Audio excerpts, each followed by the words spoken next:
bagaimana sikap saya menghadapi orang yang marah ketika saya mengingatkan atau menasihati dia karena dia melakukan hal yang maksiat. Ini bagaimana Ustaz?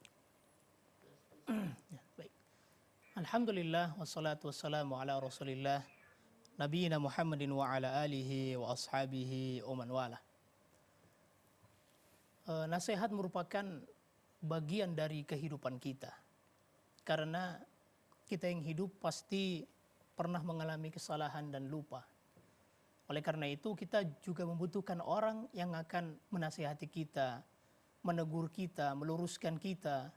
Kalau seandainya kita dibiarkan begitu saja tanpa ada teguran, tanpa ada nasihat, maka bisa jadi kita akan masuk ke dalam kesalahan, atau bisa jadi kita akan besar kepala tidak menyadari bahwa kita itu sebenarnya salah. Ya, jadi Nabi SAW bersabda, ad-dinun nasihah.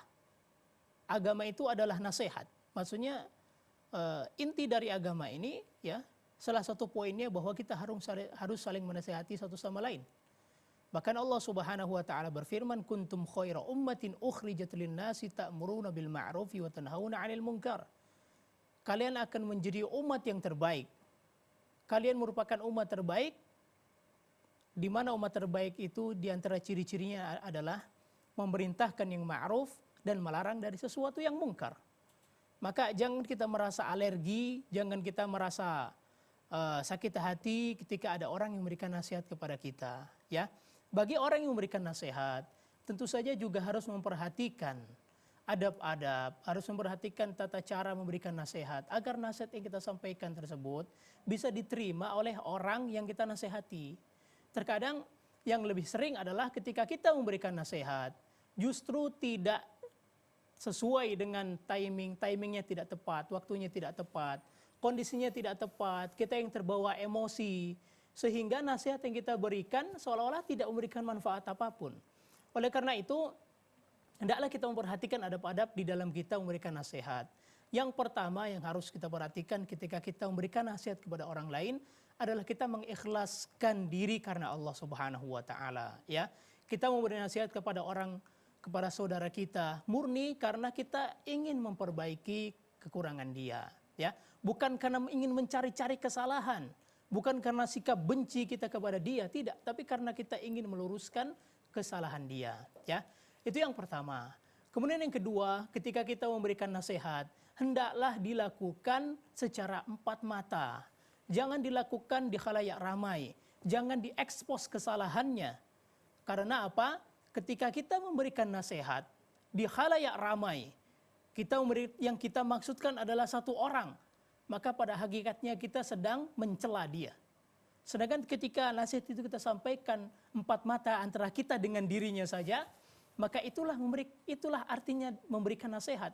Ya, kita sampaikan secara empat mata, tidak menyebarkan aib-aib dia.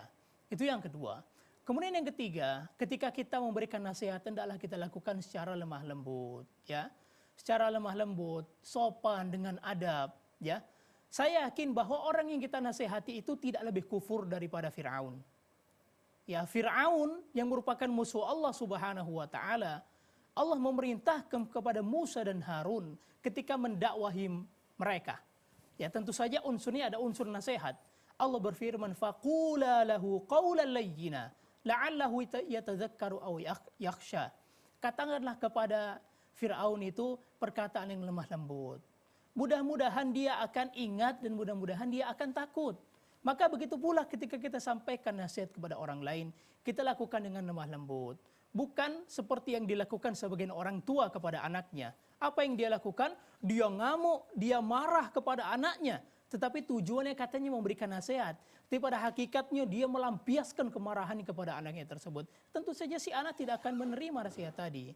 Ya, jadi itu harus kita perhatikan. Kemudian yang terakhir, hendaklah ketika kita memberikan nasihat sesuai dengan timing yang tepat.